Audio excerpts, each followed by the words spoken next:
Ligi kuu ya NBC Premier League inatarajia kuendelea kunako tarehe 5 ambako Azam FC ataikaribisha Simba katika uwanja wa Azam Complex Chamazi. Tunakwenda kuangazia ni mchezo wa aina gani, huku Simba akiwa na kumbukumbu mbaya mbele ya Azam FC kwa msimu huu mara baada ya kufungwa mechi 2 mfululizo walizokutana katika msimu huu. Naitwa Leopold John, niko hapa na Paul Tembo, nyuma ya kamera ni Yusuf Ramadhani Mpuma, tukienda kukupitisha juu ya takwimu lakini pia small details juu ya mchezo huu ambao Azam FC atakuwa nyumbani akimwalika Simba Sport Club.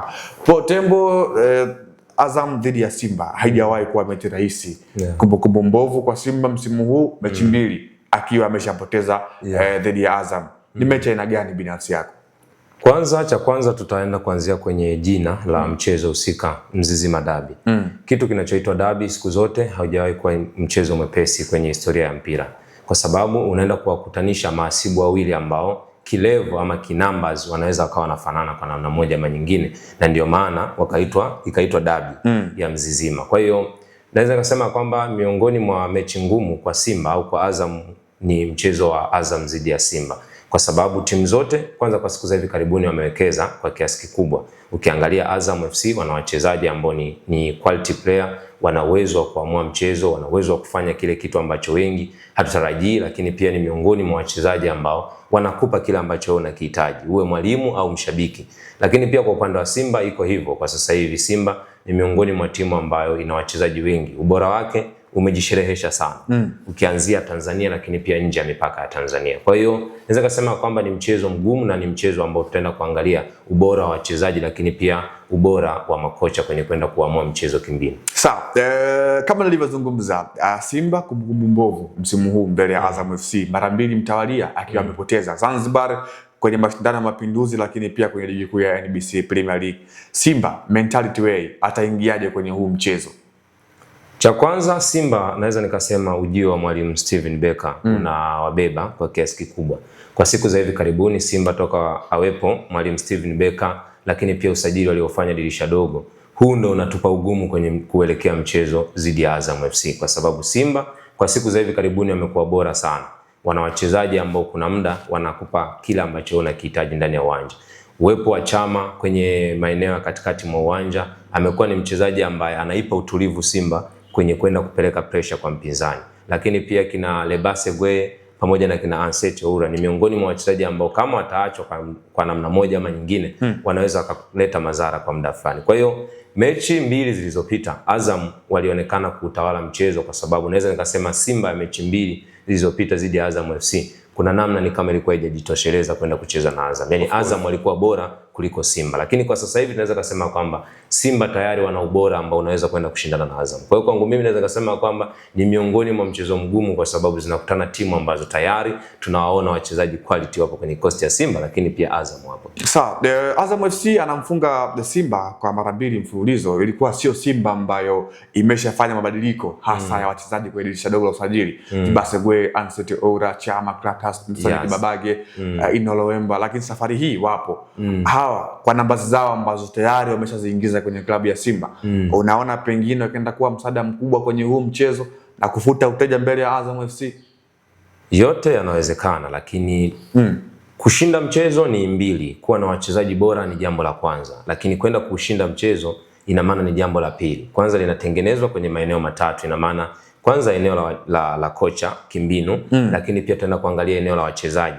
Lakini mashabiki pia, je, wanawapa vipi hamasa wachezaji pamoja na benchi la ufundi? Kwa hiyo Simba ni bora kwa siku za hivi karibuni. Kama endapo tutaiona Simba ambayo ilicheza na Yanga kwenye mchezo wa dabi, huenda tukaenda tukashuhudia mchezo ambao kwa Azam unaweza kuwa mgumu kwa kiasi fulani. Lakini sasa tuanze tukaangalie uwepo wa kocha Florent Ibenge kwenye benchi la Yanga, la Azam. Ni miongoni mwa makocha ambao kiasilia ana uwezo wa kung'amua sana mechi kubwa. Yaani Ibenge ni muumini wa kucheza mechi kubwa kuliko mechi ndogo. Hilo tu linadhihirisha kwenye mechi 5 alizozicheza Azam FC mpaka sasa hivi. Yaani Azam kwenye mechi kubwa huwa wanakuwa na mabadiliko sana kwenye eneo la kimbinu. Angalia kwenye mchezo dhidi ya Yanga, Leopard John, Azam walianza na Zidane Sereri kwenye eneo la juu. kitu ambacho wengi hawakukitarajia.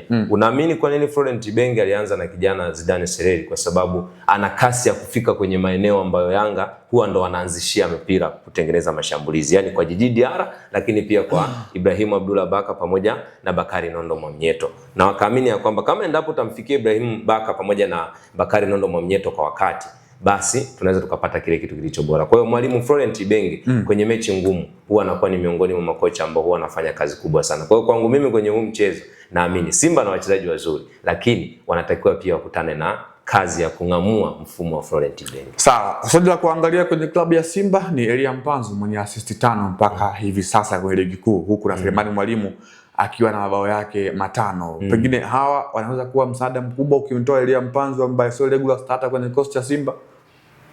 Mpanzu ni mchezaji mzuri na kwenye kikosi cha Simba ni miongoni mwa wachezaji ambao walitabiriwa makubwa sana. Lakini siku za hivi karibuni alikuwa na mwendelezo ama performance ambayo ilikuwa ni poor performance. Lakini siku za hivi karibuni tena tunamuona amerudi na ameanza kurejea kwenye ubora wake ambao wengi walikuwa wanautarajia.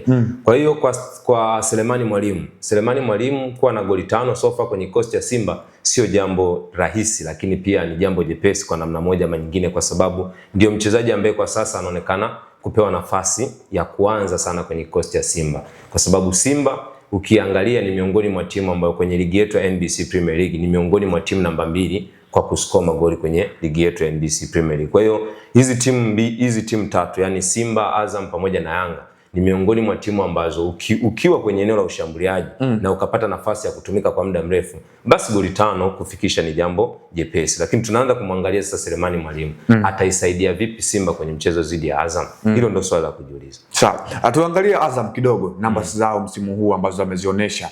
Nyota wa kutizama sana ni Faisal Salum Abdalla Feitoto. Goal involvement 11 kwa maana assists 6, goli 5. Lakini pia Idi Suleiman Nado magoli 5. Na mchezo wa mwisho nakumbuka kwenye ligi kuu Nado aliadhibu Simba, alifunga bao. Pengine hawa ndio dangerous player kwa upande wa Azam FC by numbers kuliko wengine. Mchezo huo unaamua kulingana na mwalimu anavyokuwa ameingia kwenye mchezo husika. Idi Nado tunafahamu ubora wake. Anapochukua mpira, kitendo cha yeye kutoka pembeni mwa uwanja kulitafuta boksi ni miongoni mwa wachezaji ambao huwa wanafanya kazi nzuri sana. Lakini Faisal Feitoto huwa anakupa vitu vingi sana vya midfield namba 10. Uwezo wa kushuti akiwa mbali, lakini pia uwezo wa kutoa pasi zile zenye ubora na kumfikia mchezaji kwenye maeneo sahihi ya uwanja. Kwa hiyo kwangu mimi naweza nikasema kwamba hawa wachezaji, hizo assist 6 pamoja na magoli 5, mwingine goli 5, sio kitu cha kubahatisha, ni uwezo, kwa sababu wale ni wachezaji wazuri na tumewaona pia wakitumikia timu ya taifa ya Tanzania. Wamekuwa ni miongoni mwa wachezaji ambao wanafanya kazi nzuri. Kwa kwenye mchezo dhidi ya Simba, hawa ni miongoni pia mwa wachezaji ambao wanatakiwa kuchungwa, na ndio maana nikazungumza hapo kwamba kama unacheza na Azam, kwa timu hizi mbili, yani timu kubwa, yani Simba na Yanga wanapokutana na Azam, cha kwanza unatakiwa uizidi, yani uwe umeizidi Azam kwenye upande wa wachezaji sawa, lakini unatakiwa pia ukang'amue mfumo wa Florent Ibenge. Kwenye mchezo wa kwanza alimtumia Nasro Saaduni, kitu ambacho wengi hawakitegemea, lakini Nasro Saaduni ndo aliyesababisha Azam kupata ushindi kwenye ule. Na amerejea kutoka kwenye majeraha. Kwa hiyo tunaweza tukamwongelea Idi Nado sana, lakini kwenye mfumo wa mwalimu Florent Ibenge akaja na mchezaji chaguo jingine zaidi ambaye anaweza akafungua kwa upande wa Simba. Tumalizie hapo. Utaratibu utabiri wako kwenye hilo ni lipi? Utabiri wangu, cha kwanza, atakayejiandaa vizuri ndo anaweza kaushinda mchezo, kwa sababu timu zote mbili zina uwezo wa kushindana na zina uwezo wa kupata ushindi. Sawa, atakayejiandaa vizuri ndiye atakayekuwa mshindi kwenye huo mchezo. Ni maneno ya mchambuzi kinara Paul Tembo akizungumza kuelekea Mzizima Dabi ambayo Azam FC atakuwa nyumbani katika uwanja wa Azam Complex Chamazi, akiwaalika wekundu wa Msimbazi Simba. Binafsi yangu ni mechi ambayo tunakwenda kushuhudia zaidi mbinu za walimu wa timu zote mbili, kwa maana Florent Ibenge na Steve Becker, kwa maana hawa tayari wameshaonyesha ubora wao katika upande wa kimbinu. Hii ilikuwa ni The Golden Boot. Jina langu ni Leopard John. Nyuma ya kamera ni Yusuf Ramadhani Mpuma, Anwadi TV, sauti ya mtaa.